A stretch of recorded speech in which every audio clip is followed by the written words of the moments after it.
mission d'entreprise et dans la série Stratégie de vente pour dans un an. Aujourd'hui, troisième chapitre, le système de management.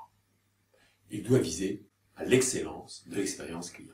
Satisfaire au mieux le client dès la première fois en l'écoutant et en faisant attention à lui. C'est ça qui fait la différence avec tout traitement standard de demande client.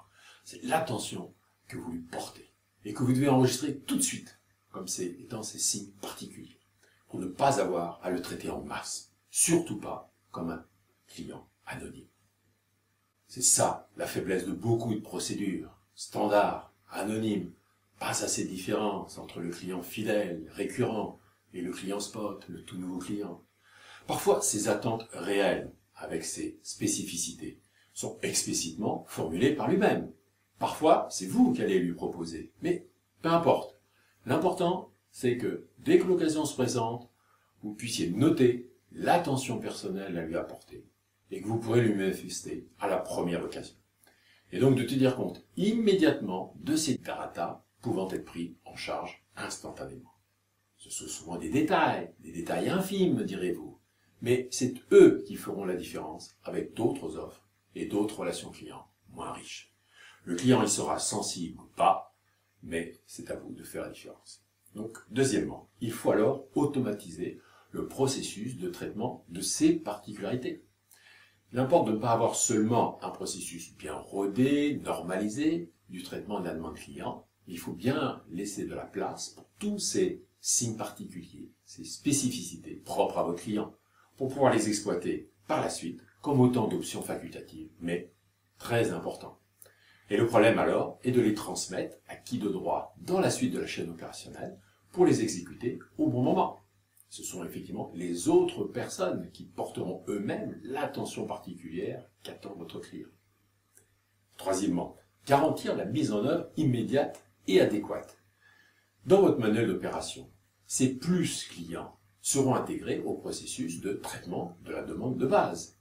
Et cela demande de la part de votre personnel une bonne compréhension de la finalité et de l'importance de cette satisfaction client, même si ces petits détails peuvent lui paraître parfois totalement superfétatoires.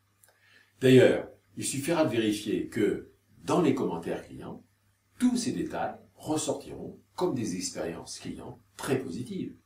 Et naturellement, ils vous recommanderont autant que possible auprès de leurs connaissances sur la qualité de votre service. Deuxièmement, il faut alors formaliser le savoir bien faire dans le manuel d'opération. Et il doit s'appliquer à toutes les fonctions, toute la hiérarchie. Contrairement aux idées reçues, cela ne concerne pas que le personnel d'exécution. Le personnel d'encadrement doit tout autant être vigilant, à l'écoute, dans ses relations directes avec le client. Cette attitude est aussi pertinente dans le monde des services, en contact direct toujours avec le client, que dans l'industrie, où chaque client exprime volontiers des particularités, ne serait-ce qu'en termes logistiques, horaires, lieux, conditionnement des expéditions. Donc, le mode opératoire, à ce moment-là, doit reposer sur des checklists de tâches exécutées, pour être sûr qu'elles seront bien respectées par votre personnel et qu'il le fera de façon naturelle. Dans votre manuel d'opération, fonction par fonction, poste de travail par poste de travail, toutes les tâches à réaliser font partie donc de ce schéma. Ne pas hésiter à recourir à des dessins, des schémas, pour rendre les contextes les plus pragmatiques.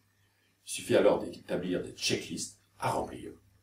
L'ordre d'exécution est plus important que son traditionnel minutage, car la qualité de service produit est ici plus importante que des considérations de productivité, lesquelles ont pour défaut habituellement de normaliser, standardiser, bref, banaliser les opérations. Et alors, le risque de perception par le client d'une relation anonyme. Donc ce qui compte, c'est que la personne en charge de l'exécution engage sa responsabilité personnelle sur la bonne exécution et donc le résultat obtenu vis-à-vis du client. Et elle signe à la fin de chaque checklist bien remplie. Il est indispensable alors que le personnel ait bien compris les valeurs à mettre en pratique dans son travail pour se conformer sans résistance à ce mode de travail. Et le manager, m'en direz-vous? Son rôle principal d'encadrement n'est pas en priorité de contrôler le personnel et voir si les tâches ont bien été exécutées. Il doit d'abord continuellement s'enquérir des attentes clients et des évolutions possibles de l'offre pour toujours offrir la meilleure expérience client. Ce n'est qu'ensuite, en deuxième temps, en termes de temps passé, qu'il pourra effectuer quelques contrôles par sondage pour s'assurer du taux d'erreur d'exécution et les corriger auprès du responsable. Mais ce n'est pas sa tâche essentielle. L'essentiel, c'est de faire partager les valeurs d'entreprise pour que le personnel soit à l'unisson, à l'écoute, à la satisfaction du client. Formation, entraînement, résolution de problèmes, évolution des procédures, c'est ça la tâche essentielle du manager. Conclusion. Cette systématisation, très anglo-saxonne, je le reconnais, peut parfois choquer, on va dire, l'esprit latin, qui n'aime pas avoir toujours à respecter un cadre et fait preuve de beaucoup d'inventivité pour en sortir dès que possible.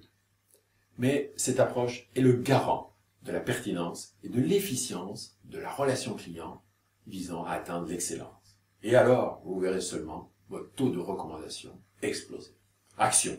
Avant de transmettre votre entreprise dans un an, êtes-vous sûr d'avoir déjà assez clairement défini tous les modes opératoires qui vous paraissent importants et pour traiter au mieux votre client? Maintenant que vous allez passer la main, c'est encore plus important. À votre preneur de prendre toute ou partie de vos façons de faire, mais au moins il saura quelle est la situation de départ et le potentiel d'évolution. Merci pour votre attention et à la semaine prochaine pour le 4e chapitre sur le management des hommes. Chaque jour.